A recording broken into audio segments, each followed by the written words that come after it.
para todas y todos. Esta noche me correspondió venirles a contar un poco de lo que es una ruta de atención diferencial que aplicamos en el grupo 2 de Justicia y Paz de Representación a Víctimas.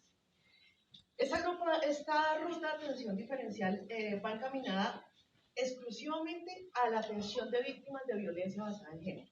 ¿Por qué? Porque si bien es cierto, durante los últimos años se ha venido hablando frente a todos los auditorios de violencia basada en género, no es menos cierto que dentro del marco del conflicto armado colombiano, al iniciar el proceso de justicia y paz sobre todo, se convirtió en un tabú. Es decir, que al inicio del proceso de justicia y paz, los grupos armados ilegales no reconocían la violencia basada en género.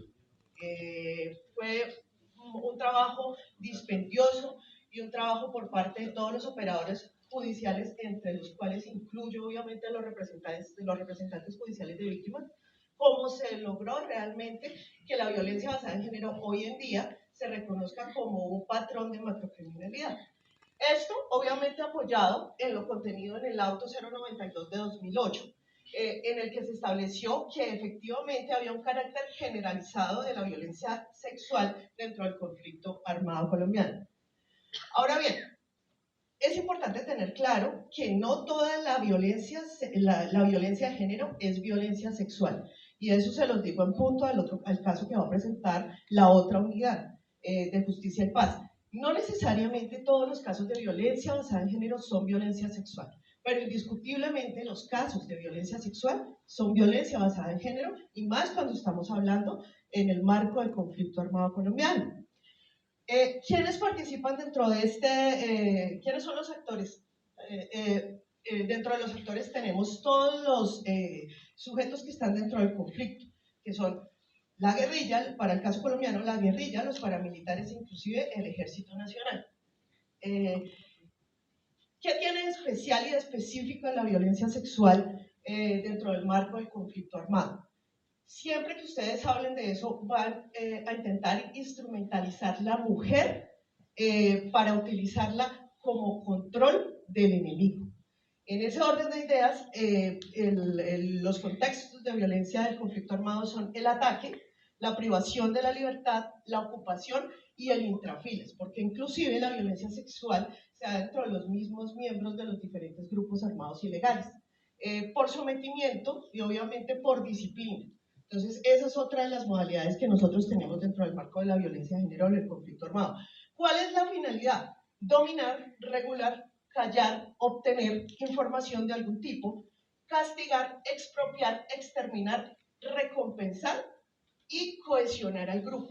Entonces, siempre ustedes deben ver que utilizan a la mujer, o en este caso al ser humano, porque no solamente se da contra mujeres, como ya lo mencionó la doctora Sandra, sino al ser humano como un instrumento, como un arma de guerra. De ahí que la Corte Suprema de Justicia, en varios de los fallos que nosotros hemos adelantado dentro del marco de la Ley 975 del 2005, ha mencionado que efectivamente la violencia basada en género dentro del conflicto colombiano es catalogada como un arma de guerra, ha sido catalogada como un arma de guerra utilizada por los diferentes grupos organizados al margen de la ley para someter al enemigo.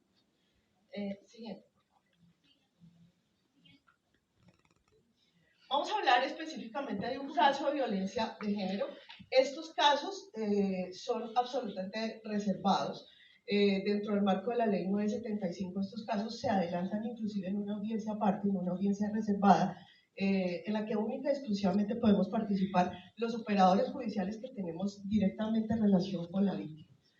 Las salas se desocupan y quedamos solamente con las víctimas en aras de evitar lo máximo posible una victimización secundaria de las víctimas. Efectivamente, les voy a hablar de un caso que, si bien es cierto, presenté el año pasado a finalizar el incidente de reparación integral, su atención inició en pandemia. Es un caso de una mujer en Puerto Boyacá que el 19 de abril de 2004 fue accedida carnalmente de una manera violenta por 3 miembros del Grupo Armado Ilegal de Arnubio Triana Maecha, que comandaba Arnubio Triana Maecha. Las particularidades de este caso son varias. Primero, había que hacer una atención interseccional porque la señora era trabajadora sexual, por un lado. Por el otro lado, la señora es una señora analfabeta. Ella no sabe leer ni escribir, lo que obviamente en términos y más en pandemia dificultaba y era un reto para nosotros la atención de ese caso de violencia de género. Adicional a eso, ella presenta un caso, una situación bastante delicada de depresión porque el acto se cometió por 3 personas en repetidas veces y delante de sus 2 hijos, de su hijo de 3 años y de su hijo de 7 años. Adicional a eso, este hecho le generó desplazamiento. La señora obviamente no pudo denunciar por retaliación, tampoco recibió atención médica, muchísimo menos atención psicológica. Como si esto fuera poco, también fue revictimizada por su propia pareja, pues quien la culpaba por la actividad que ella desempeñaba, porque siempre estuvo en problemas y siempre fue acusada por los diferentes grupos armados ilegales de colaboradora, debido a que era trabajadora sexual de la zona. Entonces, un grupo siempre la acusaba de participar o de colaborar con el otro grupo. Entonces ellos estaban en una situación supremamente vulnerable. La señora siempre tuvo pensamientos suicidas. En el momento en que nosotros implementamos la ruta de atención, generalmente nosotros nos desplazamos hasta territorio. Somos la única unidad que, adicional de prestar los turnos del CAC, nosotros nos desplazamos hasta territorio, que no solamente, como lo dijo bien la doctora Luisa Fernanda, nosotros no solamente atendemos Bogotá, sino que nos desplazamos hasta territorio en brigadas y hacemos la atención directa a las víctimas. Pero en esta ocasión, como estábamos en tema de pandemia, ni siquiera podíamos tener ese contacto con la víctima, porque esta atención diferenciada siempre tiene que iniciar con una escucha empática por parte del abogado que está atendiendo el caso. No es lo mismo atender cualquier otro caso, cualquier otro delito en el marco del conflicto armado que atender un delito de violencia sexual. Nosotros en el momento en que atendemos un delito de violencia sexual debemos empezar entendiendo que vamos a encontrar muchos daños psicológicos que llevan años y años y años y años acumulados. Entonces, a la hora de entrar a probar el daño, no podemos quedarnos con una presunción de ese daño psicológico, sino que realmente tenemos que entrar a hacer una valoración de lo que le está sucediendo a la víctima en aras de que su reparación inicie a través de la rehabilitación. Para nadie es un secreto que las sentencias de justicia y paz son supremamente demoradas. Entre el tiempo en que inicia el proceso y el tiempo en que nosotros tenemos una sentencia, y peor aún, el tiempo en que ya se materializa la sentencia, pueden inclusive pasar 5 años.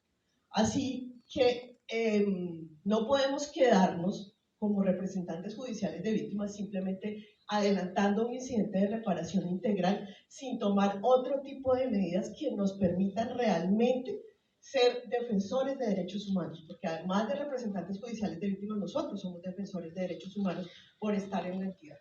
Así las cosas, y teniendo ese problema,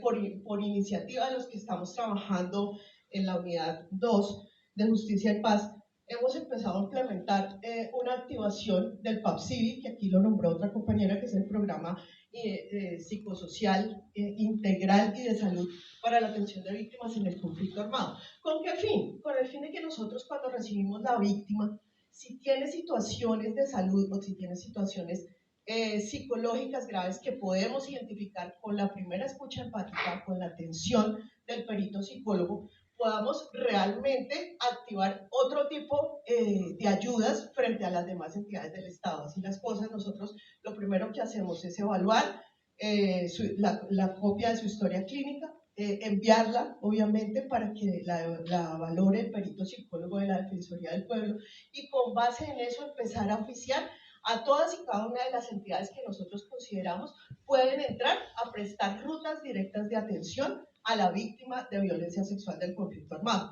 Para el caso en concreto, efectivamente, eso fue lo que nosotros hicimos.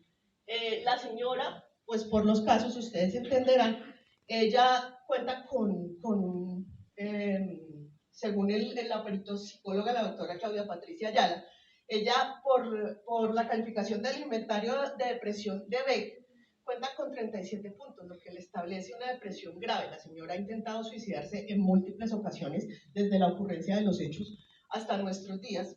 Y adicional a eso, la calificación establece que la señora tiene trastorno de estrés postraumático. Y ustedes dirán, pero ¿para qué ustedes se ponen a probar eso si de cualquier manera el daño moral se presume? Y es porque precisamente el anterior compañero habló de la gradualidad que tiene el juez para establecer el daño moral. Entonces, no es lo mismo que el juez presuma un daño moral de una víctima basada en género, que irse frente al Tribunal de Justicia y Paz diciéndole al tribunal que usted tiene un informe pericial en el que realmente pudo establecer el daño psicológico de la víctima por la gravedad de la conducta. Entonces es muy diferente y la gradualidad y la indemnización que ella puede recibir tiene que ser diferente. Y es una ruta diferencial. Ya nosotros hemos obtenido resultados muy buenos en sentencias anteriores como la Salvatore Mancuso, que inclusive les dieron 1.000 salarios mínimos legales mensuales vigentes a algunas de las víctimas como reparación. En esa sentencia también tuve yo el privilegio y la oportunidad de participar. Ahora bien, ¿qué otra cosa necesitamos probar nosotros y qué se probó puntualmente en este caso? El daño a la vida en relación. El daño a la vida en relación es un daño que sufre la persona que es absolutamente diferente al daño moral y que hace referencia a ese daño que sobrepasa su esfera interior y lo que hace es impedir el normal desarrollo de las actividades o de los roles que tienen las personas con los demás seres humanos que están a su alrededor. En este orden de ideas, a la señora obviamente se le estableció el daño a la vida en relación y es un daño que según el Consejo de Estado debe ser probado para que pueda ser concedido dentro de la indemnización. Así las cosas tampoco, por eso nos podemos quedar con simplemente la presunción del daño moral dentro del marco del conflicto armado. En este caso, lo que nosotros solicitamos adicionalmente a estas medidas de atención fue que efectivamente hacemos mucho hincapié a la situación fáctica de cada uno de los casos para evidenciar la gravedad frente al tribunal, para evidenciar la afectación frente al tribunal. Entonces, eso es lo que nosotros hacemos. La anterior, un momentito.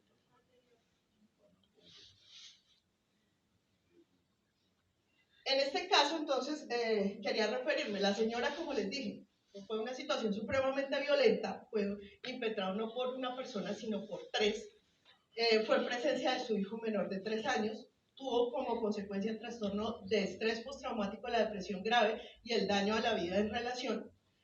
La señora sigue teniendo episodios suicidas, la señora tiene una ETS sin tratar a la fecha, y pues la señora, por encima de todo, ha tenido problemas para volver a tener una relación de pareja. Siguiente. Y siguiente. Esta ya la expliqué. Entonces, básicamente, el modelo de atención que nosotros hacemos ya no es única y exclusivamente para tasar un daño material. Lo que nosotros buscamos adicional a eso, indiscutiblemente, es implementar un modelo de rehabilitación desde temprana edad, desde que nosotros recibimos el poder y actuar como les decía yo a ustedes, considero yo, como defensores de derechos humanos. Dentro del incidente, obviamente, también se solicita la atención prioritaria para el tratamiento de las ETS. Siguiente, por favor. Siguiente. Este caso se encuentra pendiente de fallo primera instancia, que fue presentado en noviembre del año pasado frente al Tribunal de Justicia y Paz. Gracias a Dios y a la ruta de atención, la señora actualmente ya está siendo atendida por el PAPCIVI, ya tiene ruta de atención psicológica activa para ella y para su núcleo familiar. Ya tuvo atención prioritaria de orden ginecológico para su rehabilitación en este orden. Y adicional a eso, me informaron la semana pasada que la señora ya tiene programadas citas por psiquiatría, porque ella por los episodios suicidas que tiene, pues es una paciente que indiscutiblemente tiene que tener pues tratamiento y control psiquiátrico. Entonces, como ustedes pueden ver, no es simplemente porque la sentencia no ha salido, seguramente tardará en salir, porque las sentencias de justicia y paz de la presentación del incidente a la promulgación de la sentencia nos podemos tardar más o menos 2 años, mis compañeros me corrigen, pero es más o menos eso por el volumen de casos que se manejan. Entonces es la atención y la ruta diferencial que uno le da a la atención de una víctima. Quería dejarles y despedirme con una reflexión. Las mujeres no somos arma de guerra. Los seres humanos, de hecho, no somos un instrumento, ¿no? Entonces, no hay que normalizar el conflicto y no hay que normalizar la violencia basada en género. Muchas gracias.